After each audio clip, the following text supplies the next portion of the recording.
Audiolibros en 15 minutos. Suscríbete al canal y explora un nuevo libro cada día.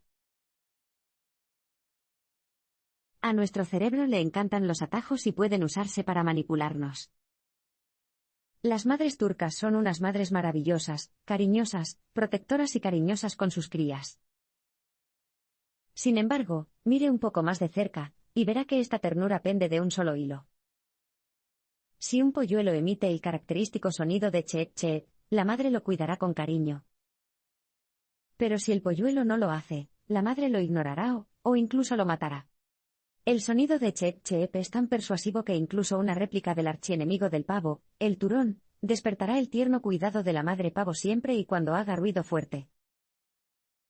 Para la madre pavo, el sonido es un atajo simple que le permite identificar a sus polluelos de forma rápida y, en la mayoría de los casos, confiable, lo que activa sus instintos maternos. A los humanos nos gusta pensar que somos inteligentes, por eso el atajo de la madre pavo puede parecernos una tontería. Pero el hecho es que también utilizamos atajos psicológicos muy similares. Esto se debe a una simple necesidad. El mundo es un lugar complejo en el que nos resulta imposible reflexionar sobre los detalles de cada decisión que tomamos. Por lo tanto, utilizamos atajos rápidos, y la mayoría de las veces nos sirven bien.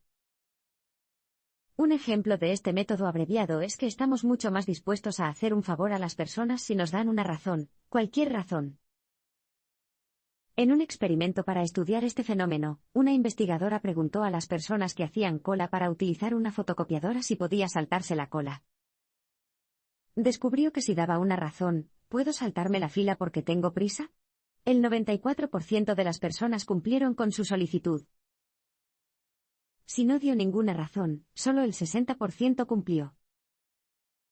Pero, lo que es fascinante, si ella dio una razón absurda, puedo saltarme la cola porque necesito hacer copias, el 93% aún así la cumplió. Aparentemente, la gente tiene un atajo mental que considera que cualquier motivo es suficiente para conceder un favor. Y lo que es más preocupante, así como los científicos pueden engañar a un pavo para que sea madre de un turón de peluche, los llamados profesionales del cumplimiento, como los anunciantes, los vendedores y los estafadores, pueden engañarnos para que usemos nuestros atajos en contra de nuestros propios intereses. Por lo general, lo hacen para que cumplamos con sus demandas, por ejemplo, para comprar un producto. Un ejemplo es el método abreviado precio indica calidad, del que se suele abusar. La gente suele suponer que los artículos caros son de mayor calidad que los baratos y, aunque este atajo suele ser exacto, al menos parcialmente, un vendedor astuto podría usarlo en nuestra contra. Por ejemplo, ¿sabía que las tiendas de recuerdos suelen vender productos impopulares aumentando sus precios en lugar de bajarlos? Dado que lidiar con las complejidades de la vida implica tener que recurrir a atajos, debemos identificar y defendernos de los manipuladores que nos engañan para que los usemos de manera incorrecta, para que no acabemos pareciendo tan tontos como la pobre madre pavo. Los siguientes parpadeos le presentarán 6 principios psicológicos básicos que utilizamos como atajos y que pueden utilizarse para la persuasión, reciprocidad, escasez, coherencia, prueba social, gusto y autoridad. Cumplimos con las personas que nos gustan, y es fácil para algunas personas hacer que nos gusten. ¿Has estado alguna vez en una fiesta de Tupperware? Si vas, asegúrate de apreciar la habilidad con la que el modelo de negocio aprovecha el poder de los trucos de cumplimiento. Desde la reciprocidad, en la que cada asistente recibe algún tipo de obsequio antes de que comience la compra, hasta la prueba social, en la que cada compra realizada refuerza la idea de que personas similares también están comprando el producto, el concepto está elaborado con maestría. Pero quizás el mejor truco es que la invitación a la fiesta no ha venido del presentador de Tupperware, sino de alguien que gusta a todos los invitados, un amigo. ¿Por qué es un truco tan poderoso? Bueno, por regla general, somos más dóciles con las personas que nos gustan. Además de aprovechar nuestras amistades existentes como lo hace Tupperware, los astutos profesionales del cumplimiento también saben qué cambios hay que utilizar para convertirnos en personas. Por un lado, saben que también nos gustan los halagos, y que tienden a gustarnos las personas que se parecen a nosotros de alguna manera. Esta es la razón por la que los vendedores nos felicitan con frecuencia y afirman tener cierta similitud con nosotros. Oye, esa corbata es bonita, y la azul también es mi favorita. Otro factor que influye en si alguien nos gusta o no es si lo encontramos físicamente atractivo. El atractivo produce el llamado efecto halo, lo que significa que tendemos a ver a las personas atractivas como inteligentes, amables y honestas. Es preocupante que incluso tendamos a votar por candidatos más atractivos en las elecciones. Sin embargo, otro factor especialmente poderoso para agradar a alguien es cooperar para lograr un objetivo compartido o considerarlos del mismo equipo. El infame método de interrogación entre el policía bueno y el policía malo emplea este factor con gran eficacia, después de que el policía malo maltrate verbalmente a un sospechoso, el policía bueno, amable y comprensivo, defiende al sospechoso, haciéndose pasar por un amigo y un confidente de confianza y, por lo tanto, a menudo obtiene una confesión. Por último, las cosas que asociamos con las personas son fundamentales para su simpatía. Los meteorólogos, por ejemplo, han recibido amenazas de muerte por predecir con precisión el mal tiempo, simplemente porque están asociados con él. Por otro lado, si oímos hablar de algo mientras comemos una comida deliciosa, tendemos a asociar el asunto en cuestión con los sentimientos positivos que provoca la comida. Para protegernos contra la manipulación de la simpatía, un buen paso es preguntarnos si alguien o algo nos ha gustado extraordinariamente en poco tiempo. Si es así, esto podría deberse a algún tipo de manipulación y deberían sonar las alarmas. Obedecemos a las autoridades sin lugar a dudas, y los meros símbolos de autoridad ya pueden lograr que nos obedezcan. Desde que nacemos, se nos enseña a obedecer siempre a las figuras de autoridad, ya sean maestros, médicos u oficiales de policía. Desafortunadamente, esta tendencia a cumplir con la autoridad está tan arraigada, y es tan poderosa que no nos molestamos en pensar o desafiar a las figuras de autoridad percibidas antes de obedecerlas. El reconocido psicólogo Stanley Milgram realizó un estudio en la década de 1960 en el que se demostró que los voluntarios administraban descargas eléctricas potencialmente letales a otras personas simplemente porque una figura de autoridad les dijera que lo hicieran. Aunque nadie resultó herido, los experimentadores se sorprendieron por los resultados. O consideremos el ejemplo de una enfermera que recibió instrucciones escritas de un médico, una figura de autoridad, para tratar a una persona con dolor en el oído derecho, administre el medicamento en el oído R. Empezó a poner las gotas en el ano del paciente, y ni ella ni el paciente se detuvieron a preguntarse cómo eso aliviaría su dolor de oído. Esto se debe a que la autoridad niega el pensamiento independiente. Y si no tenemos evidencia confiable de la autoridad de otra persona, utilizamos símbolos de autoridad para estimarla. Los títulos, por ejemplo, son dispositivos muy poderosos que influyen en gran medida en nuestra percepción de alguien. Ante, por ejemplo, un profesor, no solo nos volvemos automáticamente más respetuosos si aceptamos sus opiniones, sino que los estudios muestran que también tendemos a verlos físicamente más altos. La ropa y los accesorios también son poderosos símbolos de autoridad. En el experimento de Milgram, fueron la bata blanca de laboratorio y el portapapeles de la figura de autoridad los que convencieron a los participantes de que debían obedecerlos y torturar a sus compañeros de prueba. Y los estafadores explotan el poder de estos símbolos en toda su extensión vistiendo uniformes, trajes e incluso túnicas de sacerdotes si es necesario. Por supuesto, hay figuras de autoridad a las que debemos escuchar, como los jueces o ciertos médicos. Pero, ¿cómo podemos evitar que las personas abusen de nuestra inclinación profundamente arraigada a obedecer a la autoridad? Bueno, ser consciente del poder de la autoridad ya es una primera línea de defensa. Y para reconocer rápida y fácilmente si se debe obedecer a una figura de autoridad, debemos hacernos dos preguntas. Primero, ¿esta persona es realmente una autoridad o simplemente se hace pasar por tal? ¿Sus credenciales son válidas para esta situación? Por ejemplo, el actor Robert Young se hizo famoso por interpretar al médico titular en la serie de televisión Marcus Welby, M.D. de 1969 a 1976. También se convirtió en el rostro de Sanka Coffee en muchos anuncios, que tuvieron mucho éxito porque la gente consideraba al actor como un médico y una figura de autoridad. A pesar de que Jan simplemente interpretó a uno en la televisión. En este caso, el simple hecho de preguntarle si sus credenciales eran válidas para recomendar Sanka Coffee habría revelado que era una autoridad falsa. La segunda pregunta que debe hacerse cuando se enfrente a una figura de autoridad aparente es, ¿qué tan honesta podemos esperar que sea esta autoridad en esta situación? ¿Tienen en cuenta nuestros intereses o los suyos? Un camarero, por ejemplo, puede ser un experto en la carta de vinos de un restaurante, pero también se beneficiaría si recomendara vinos más caros. Ahí lo tenemos, los métodos que utilizan los expertos para influir en ti. Es de esperar que conocer estos 6 principios fundamentales de la persuasión: reciprocidad, escasez, consistencia, prueba social, gusto y autoridad, le ayude a protegerse contra ellos.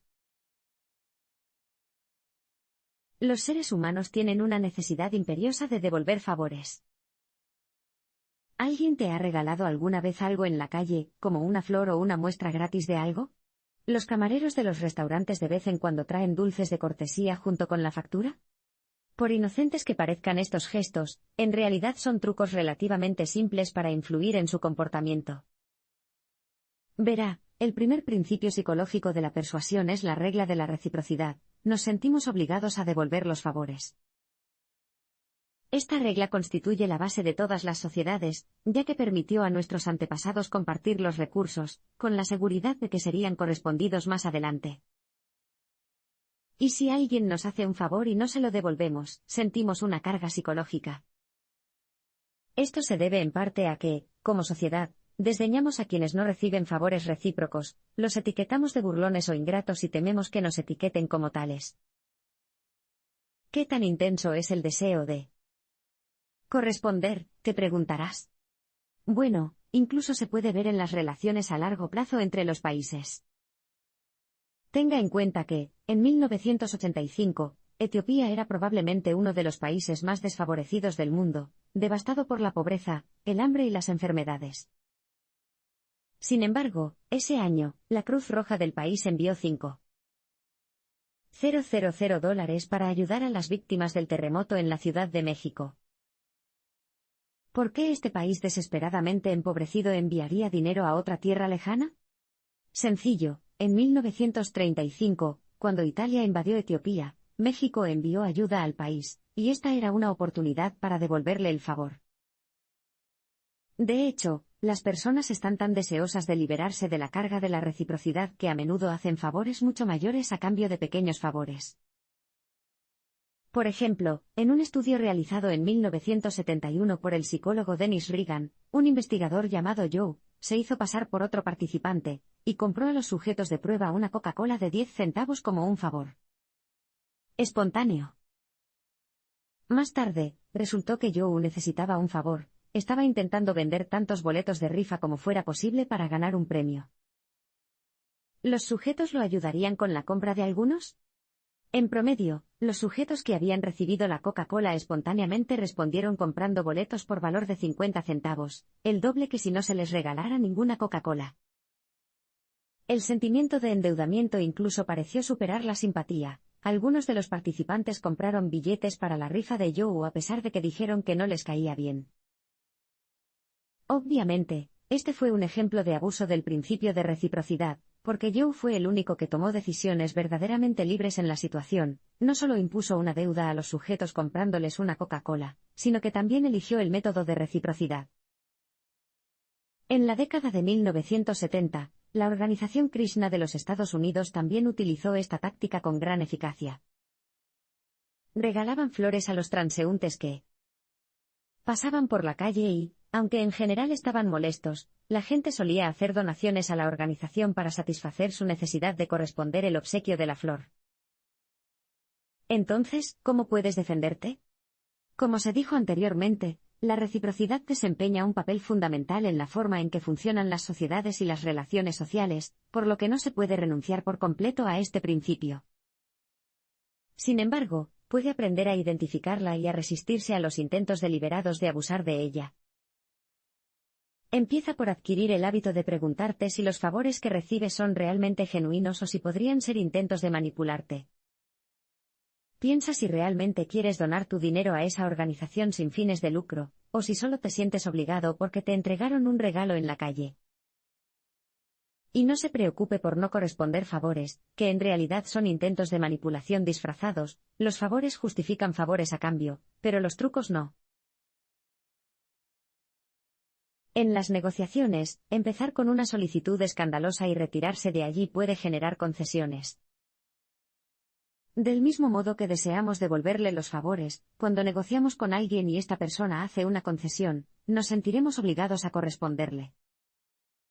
Esto se conoce como estrategia de rechazo y luego retirada. El autor lo experimentó de primera mano cuando un Boy Scout se le acercó en la calle con el deseo de venderle entradas para el circo anual de los Boy Scouts.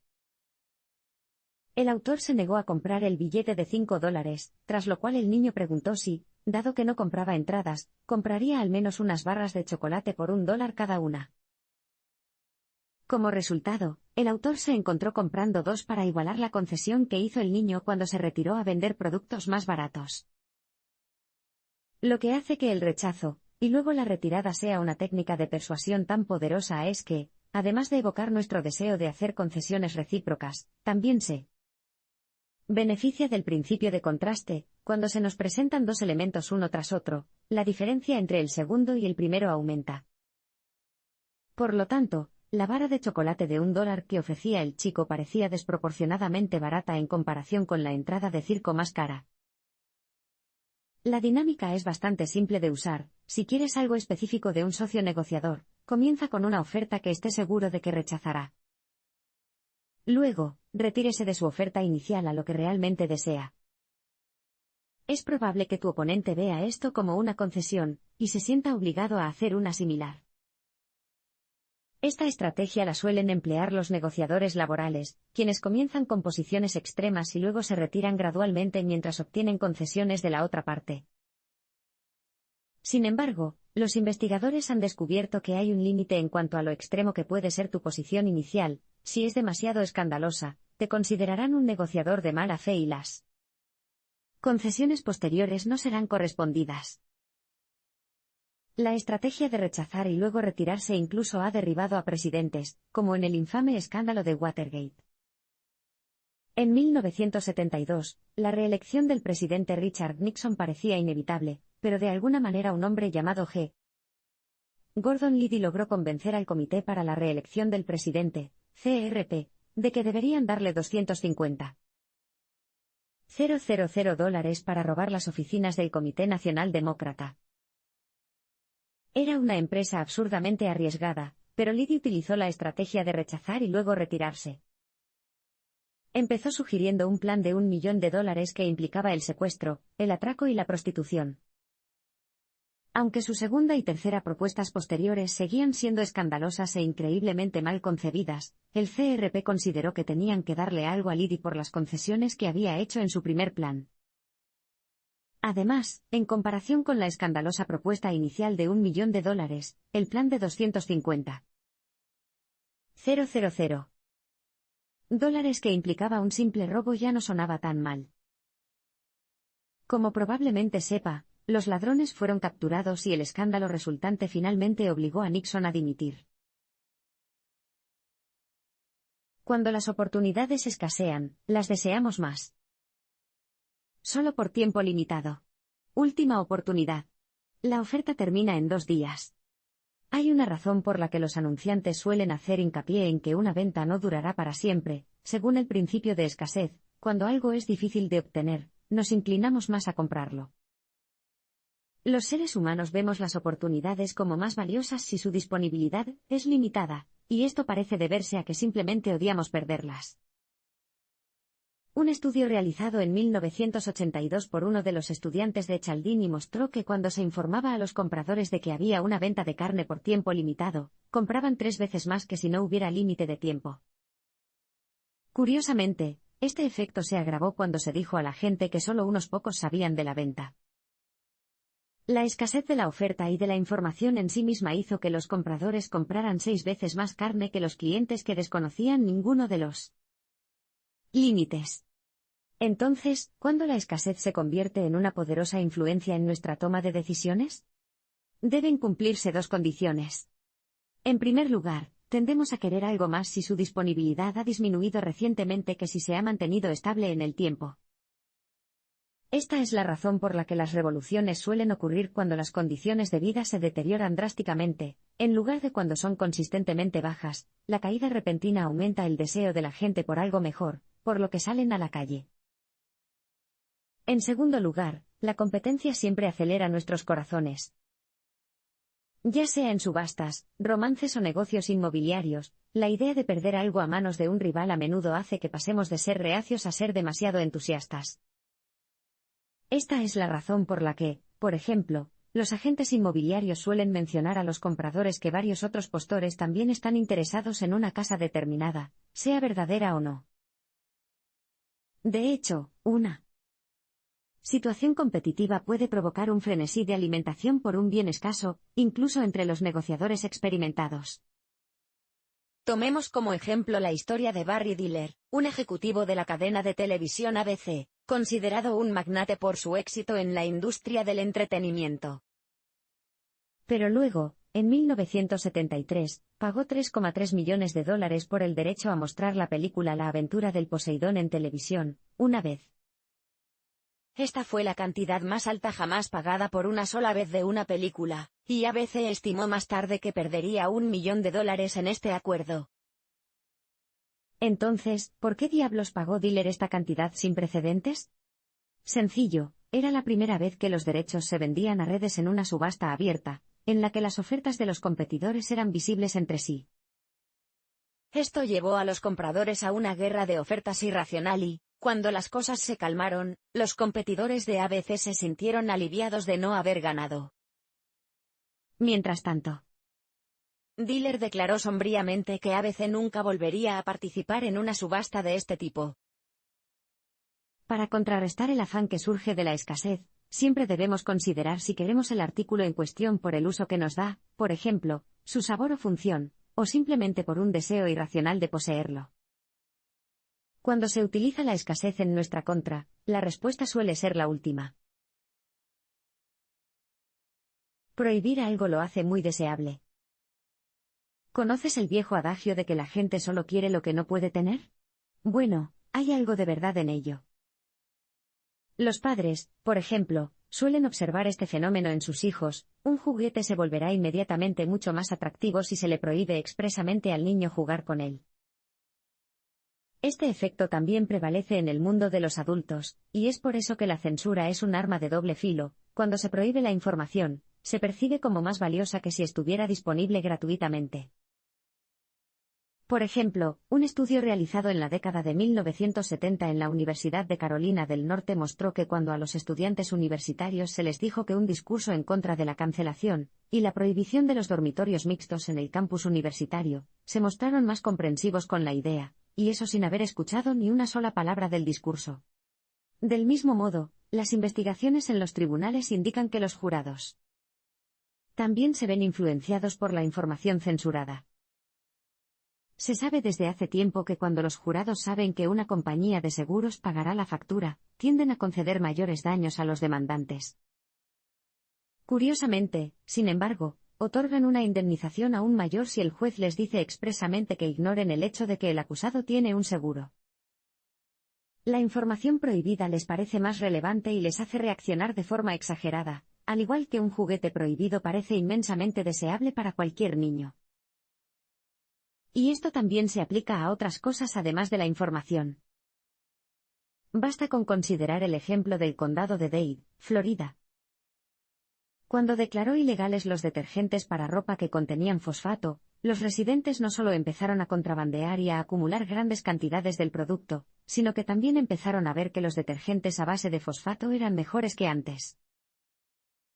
Este suspiro por los desterrados se conoce como efecto Romeo y Julieta, llamado así porque los padres que levantan barreras para entorpecer las relaciones románticas de sus hijos a menudo solo logran profundizar la atracción de los amantes. Un estudio de parejas de Colorado descubrió que cuando los padres trataban de interferir en su relación, los sentimientos de amor y deseo de matrimonio solo se intensificaban. Y cuando la interferencia disminuía, los sentimientos románticos también tendían a enfriarse.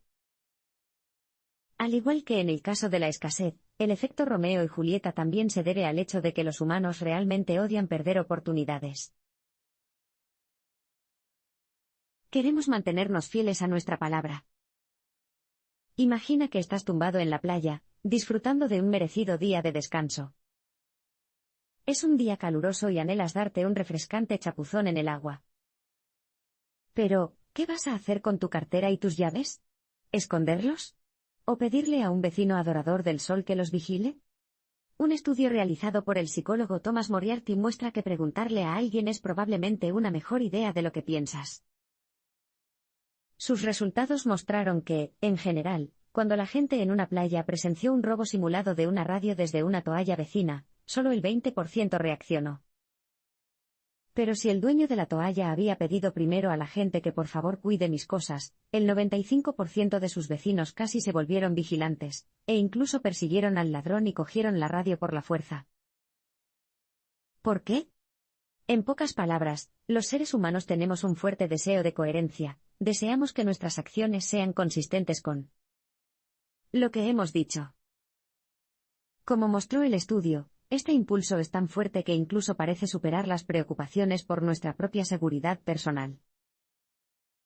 Este deseo de coherencia se debe principalmente al hecho de que facilita la vida, no necesitamos decidir cómo responder a cada situación que encontremos si podemos simplemente ser coherentes con nuestra decisión anterior. Este tipo de automatización nos ayuda a navegar por nuestro complejo mundo. Pero, ¿qué es lo que dicta la coherencia? La respuesta es sencilla: compromiso. Las investigaciones muestran que una vez que nos comprometemos con algo con palabras o acciones, deseamos ser coherentes con ese compromiso. Y el compromiso público es el motor más poderoso de todos.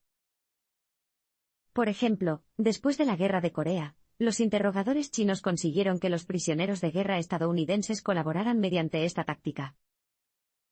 Primero, les pidieron que hicieran concesiones muy pequeñas, como escribir y firmar declaraciones inocuas como Estados Unidos no es perfecto. Pero luego, cuando estas declaraciones se leían públicamente en todo el campo de prisioneros, sus compatriotas solían tildar al preso de colaborador. Sorprendentemente, el prisionero comenzó entonces a verse a sí mismo también como un colaborador, por lo que se volvió más útil para los interrogadores chinos. Ajustó eficazmente su imagen de sí mismo para que fuera coherente con lo que había escrito antes. Y tener el compromiso por escrito también fue un elemento importante en este proceso. Hay algo ineludiblemente poderoso en las palabras escritas firmadas por uno mismo. La conocida técnica de venta con los pies en la puerta aprovecha la forma en que incluso los pequeños compromisos afectan a nuestra autoimagen. El primer objetivo de los vendedores es conseguir que los clientes potenciales realicen una compra pequeña que ni siquiera tenga la intención de generar ganancias. Más bien, constituye un pequeño compromiso que cambia la percepción del cliente potencial para convertirla en una de un cliente, lo que lo hace mucho más receptivo a la oferta más grande en el futuro. Así que la próxima vez que un vendedor te pida que compres algo, no importa lo barato que sea, ten cuidado. Cuanto más tenemos que esforzarnos para conseguir algo, más lo valoramos. Desde las tribus de África hasta las fraternidades universitarias de los Estados Unidos, cuando se incorpora a un nuevo miembro a un grupo, los rituales de iniciación suelen implicar dolor y degradación, y a veces incluso la muerte. Y los esfuerzos por frenar estas prácticas brutales siempre encuentran una resistencia tenaz. Pero, ¿por qué es eso? En pocas palabras, los grupos que participan en estos rituales saben que si las personas se esfuerzan por lograr algo, tienden a valorarlo más. El esfuerzo necesario para lograr la membresía hace que los miembros se comprometan más con el grupo. Pero, curiosamente, grupos como las fraternidades universitarias también se han resistido a los esfuerzos por transformar sus iniciaciones en alguna forma de servicio comunitario, como cambiar las orinales en los hospitales. Esto se debe simplemente a que quieren que los miembros tomen la decisión interna de participar en la degradación y no pongan excusas como, Esto fue por el bien de la comunidad, lo que les permitiría utilizar una justificación externa para su comportamiento. Para tomar la decisión interna, tendrán que convencerse a sí mismos de que vale la pena, y esto significa elevar su visión del grupo al que se están uniendo. De hecho, las investigaciones han demostrado que esas elecciones internas tienen más probabilidades de producir un cambio interno duradero en comparación con las decisiones tomadas debido a la presión externa. Los profesionales del cumplimiento, como los vendedores, pueden utilizar, por ejemplo, el truco más simple para tratar de generar un cambio interno en nosotros. Un concesionario de automóviles puede hacer una oferta tan asombrosamente barata por un automóvil que inmediatamente decidamos comprarlo. El concesionario sabe muy bien que, durante la prueba de conducción, analizaremos de forma independiente otras razones para comprar el coche además del precio, como su buen kilometraje o su bonito color. En el último momento, se retira la gran oferta inicial por un error bancario u otra excusa poco convincente, y nos cotizan un precio más caro. Por lo general, terminamos comprando el automóvil por las razones que se nos ocurrieron de forma independiente. Esta es otra faceta de nuestro deseo de coherencia. Para defenderte de esta manipulación, simplemente pregúntate si realizarías la compra si hubieras sabido de antemano el precio real. Si la respuesta es no, debe marcharse.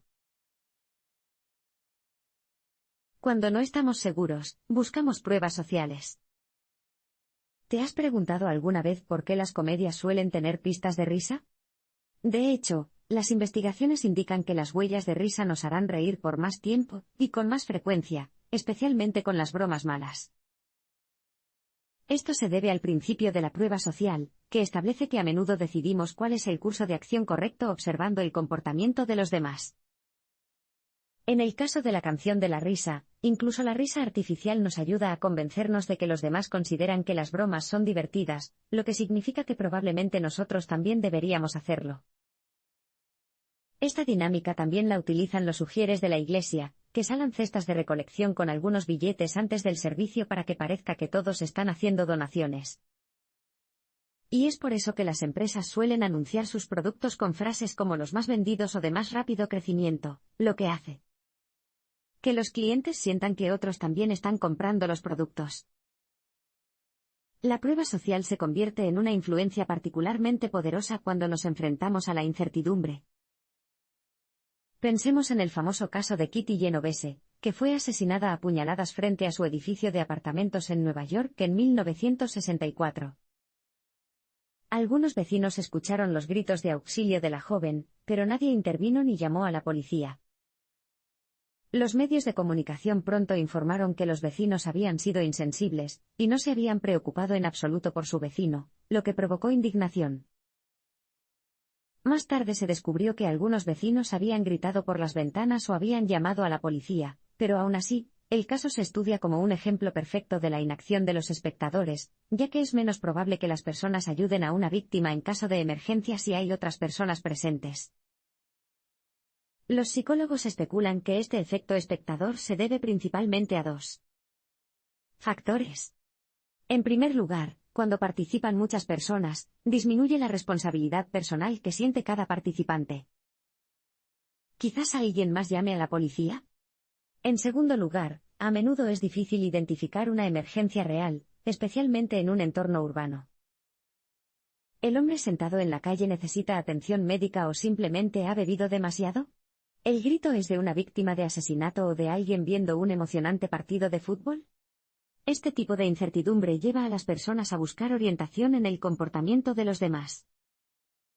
En el caso de Kitty Genovese, las personas intentaban asomarse discretamente por la ventana, por lo que esto también podría haber indicado a otras personas que la inacción era el enfoque correcto.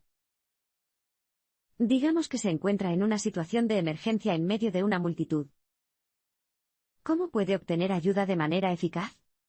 Lo más seguro es seleccionar a una persona del grupo y dirigirle una solicitud de ayuda clara. Tú, el de la camisa verde, llama a una ambulancia. De esta manera, la persona no podrá eludir la responsabilidad, y no necesitará buscar la orientación de los demás. Como resultado, es casi seguro que ayudarán. Las personas que son similares a nosotros pueden influir en gran medida en nuestras elecciones. Como acabamos de ver, las personas tienden a acudir a los demás en busca de orientación sobre cómo comportarse. Y esta tendencia es más fuerte cuando la persona observada es similar a nosotros, un efecto que se puede ver en lo susceptibles que son los adolescentes a las opiniones y elecciones de moda de sus compañeros. Nuestra tendencia a emular a los demás también produce una estadística bastante desalentadora. Cuando un suicidio recibe mucha publicidad en los medios de comunicación, el número de personas que mueren en accidentes de avión y de coche aumenta drásticamente la semana siguiente. A primera vista, se trata de un fenómeno bastante desconcertante. ¿Qué podría explicarlo? La respuesta parece ser que, después de leer sobre un suicidio en el periódico, algunas personas deciden quitarse la vida para emular a la víctima. Por varias razones, algunos deciden hacer que sus muertes parezcan accidentales, y otros optan por hacerlo mientras conducen o, de manera aterradora, vuelan. Por lo tanto, hay un aumento de accidentes inexplicables.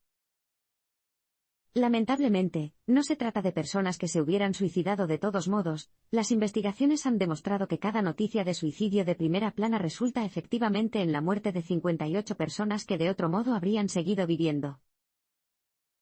Esto se conoce como efecto Werther, que lleva el nombre de un libro del siglo XVIII que provocó una ola de suicidios en toda Europa, aparentemente emulando al protagonista. En promedio, este efecto parece ser más fuerte en personas similares a la persona cuyo suicidio se publicó. Cuando los jóvenes leen que otro joven se ha suicidado, es más probable que se quiten la vida, mientras que las personas mayores tienen más probabilidades de reaccionar ante las noticias de suicidios de personas mayores. En un entorno menos trágico, esta dinámica también es la razón por la que los especialistas en marketing suelen utilizar anuncios con entrevistas, en su mayoría falsas, con personas normales de la calle que promocionan un producto. La gente común constituye el mayor mercado potencial para cualquier producto, y valoran el respaldo de una persona que se parezca a ellos. Para evitar caer en esta trampa, tome la decisión consciente de estar alerta ante estas pruebas sociales falsificadas. La mayoría de las veces, descubrirás que las falsificaciones son fáciles de detectar, ya que el diálogo está escrito con claridad. Y cuando los descubras, debes evitar todos los productos de la empresa en el futuro, ya que merecen ser penalizados por intentar manipularte con pruebas sociales falsas.